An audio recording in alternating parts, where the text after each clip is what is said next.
Assalamualaikum dan salam Sarawakku sayang. Buletin UKAS edisi tengah hari 10 November 2020 bersama saya Fida Ihanan Sahni. Berita utama, Ketua Menteri Datuk Patinggi Dr. Abang Abdul Rahman Zohari Tun Datuk Abang Openg berkata sepanjang Kerajaan Gabungan Parti Sarawak GPAs memerintah negeri Sarawak selama 3,5 tahun, beliau telah berusaha menggubal, memperkenal dan melaksanakan lebih dari 100 inisiatif untuk memenuhi janji-janji untuk rakyat.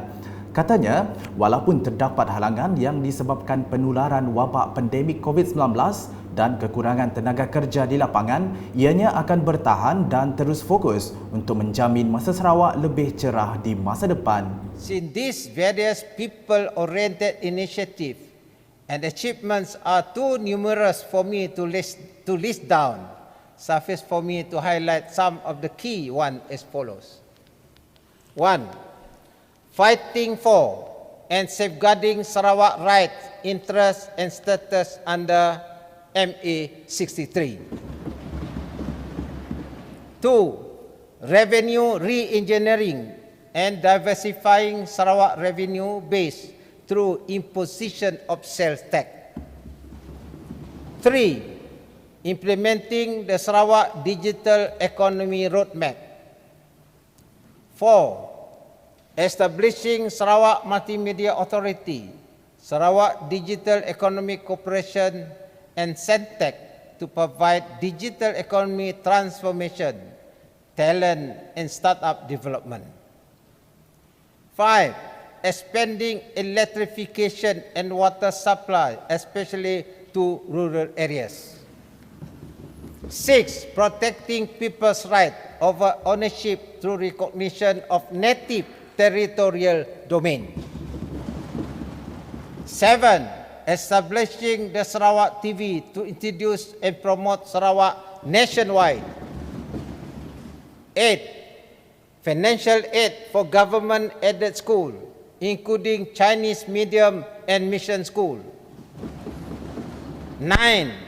Modernizing public transport. And 10. Setting up of Sarawak Coastal Guard to protect our shoreline. Beliau berkata demikian semasa membentangkan rang undang-undang belanjawan tahun 2021 dalam persidangan mesyuarat kedua bagi penggal kelima Dewan Undangan Negeri DUN Sarawak ke-18 pada Isnin. Sementara itu, Ketua Menteri berkata kerajaan Sarawak akan terus berusaha menambahkan inisiatif bagi meningkatkan sektor pendidikan di negeri ini. Jelasnya, kerajaan Sarawak telah memperuntukkan sebanyak 1 bilion ringgit bagi menaik taraf dan membaik pulih sekolah bagi keselesaan pelajar di seluruh Sarawak. The state government is committed to address the issue of dilapidated school as part of the state education agenda. With the 1 billion allocation, more than 140 schools will be upgraded or rebuilt.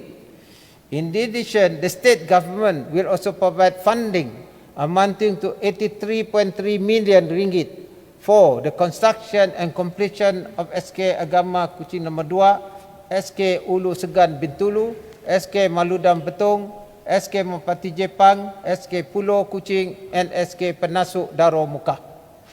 Apart from the school construction, the state will also allocate 10 million ringgit under this budget to provide reliable electricity from public grid to 110 schools in the rural areas. Beliau berkata demikian semasa membentangkan rang undang-undang pembekalan bacaan kali pertama belanjawan tahun 2021 dalam persidangan mesyuarat kedua bagi penggal kelima Dewan Undangan Negeri DUN Sarawak ke-18 pada Isnin. Selanjutnya, Kerajaan Sarawak telah memperuntukkan sejumlah 85.275 juta ringgit dalam belanjawan 2021 bagi memperluaskan pembekalan air bersih di negeri ini. Ketua Menteri berkata ini sekaligus dapat mempercepat pembangunan di kawasan luar bandar. Efforts to provide reliable, efficient, resilient, safe and sustainable water supply will be intensified with the implementation of various projects such as 1.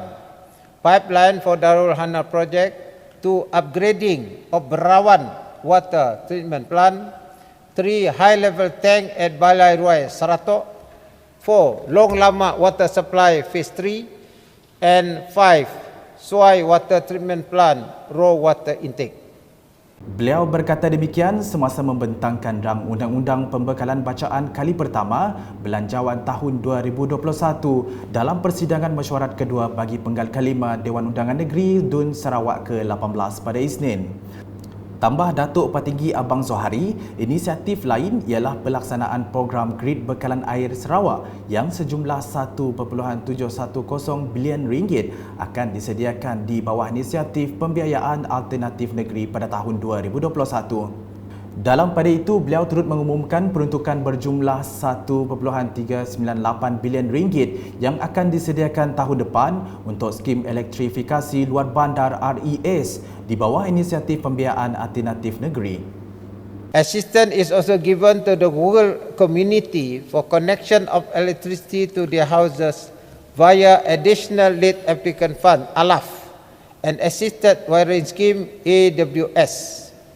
As I have announced last year in my budget speech, the urban household will also be assisted for connection of electricity to their houses via Connection Charges Government Financial Assistance (CCGFA).